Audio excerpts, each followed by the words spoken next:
Good morning. I'm a bit disco, aren't I? Look at you, you're all spotty. It's because it's our last day today. We officially break up for Christmas holidays today. Yeah, and Chris Moyles just walked in like James Bond with 10 seconds to go.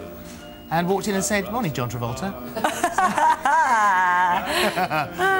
I thought it might look Christmassy, but in actual fact, it does look a little bit disco, doesn't it? Well, I had a full-length sort of sequin number on about sort of 30 minutes ago, and then I looked in the mirror and went, "It looks a bit wet, look." You know when you have loads of sequins? You look like a salmon.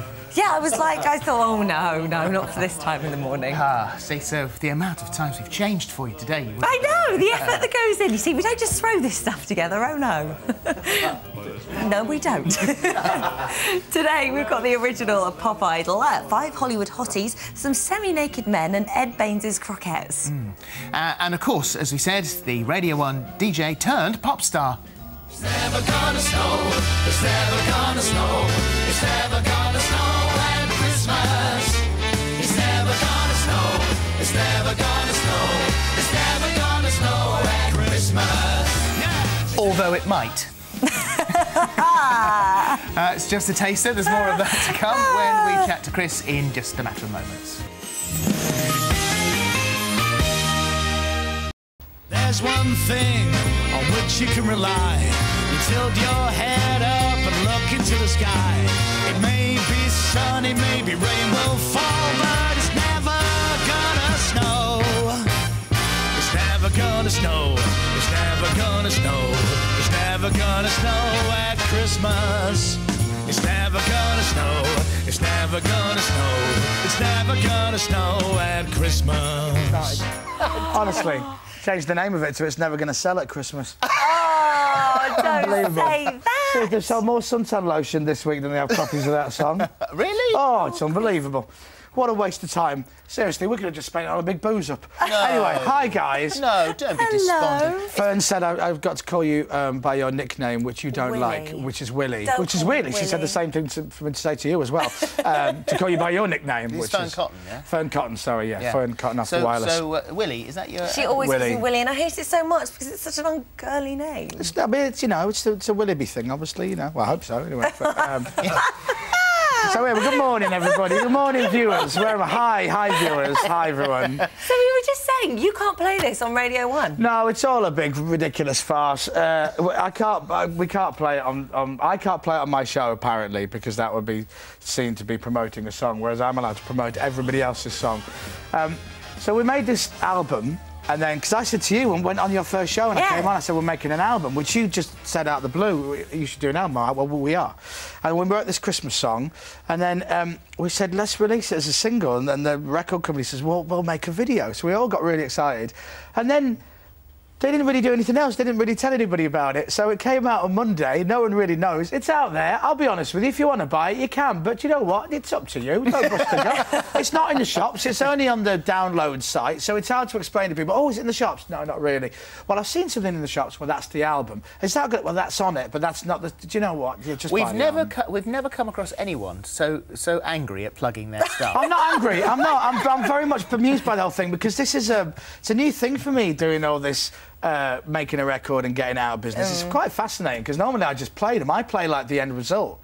So to go through the whole rigmarole of getting permission from artists for us to parody their songs and clearance and rights and then recovering the work and re-making the songs, it's really fascinating. You do it very well because there is a fine line, isn't there, between a sort of parody and a novelty song. Yeah, yeah. And this is something that you've been doing since it's about 2004. It goes back quite a long way. Even before that, we've been doing since the afternoon show. I've always done kind of silly little songs, and we always kind of wanted to make an album of them, and so we did, and it's done really well. I was going to say it to do it. We beat Mariah Carey, didn't it? The we beat Mariah Carey, and then there we are. That's us making it there. That's is this at Abbey Road?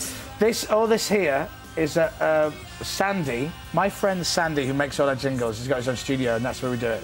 And then all the music was recorded at Abbey Road. Okay. And then all the vocals recorded at Sandy's studio. And Andy Peters? That's Andy Peters. Is on the Christmas song. He plays the party blower. I know, it's very surreal. And but yeah, it's good. It's a good old crack. But I'm really pleased with the album. The album, don't buy the single, ladies and gentlemen. You can if you want. It's very cheap. But if you want the album, there's more tracks on it. It's better value for money. And it's a single. Times are hard. It's a single on the album. Yeah. So you know what? I mean, I'm doing the disservice to the there. record company. They'll probably sue me. Don't buy the single. Keep your money. Buy Which the is album. your favourite one? Do you know I what? like I've got Lorry a few. Driver. Do you like that? Have you listened to the album yet, Holly? Be honest. I haven't listened to this that's actual nice. album, Cheers, but thanks. I've only just got it this morning. It's been out 3.5 weeks. Wow. Yeah, brilliant. Oh, God. Seriously. We've had a lot to go Do you know through. what? These gold-plated swimmer pools are not cheap to keep, you know, Holly. We wrote a few original songs on it. So there's the parody songs of the famous songs, and then we wrote a few original songs. So Dave wrote a track called Album Track, and the idea is it's not good enough to be a single, it's just an album track. But we deliberately made it really, really, really catchy. Yeah. So even though he's singing about the song being a bit rubbish, we've made it really catchy. We put a big string section on it, and so that's quite nice. And there's a track called Funeral Song, which is fairly sweet.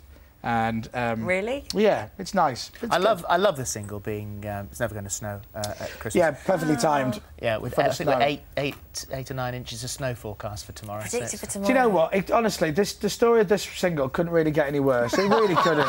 All I need now is for some guy in you know, Timbuktu who has written exactly the same song, who now sues me for everything that I don't have. Well, you know, see you in court because no one's bought it.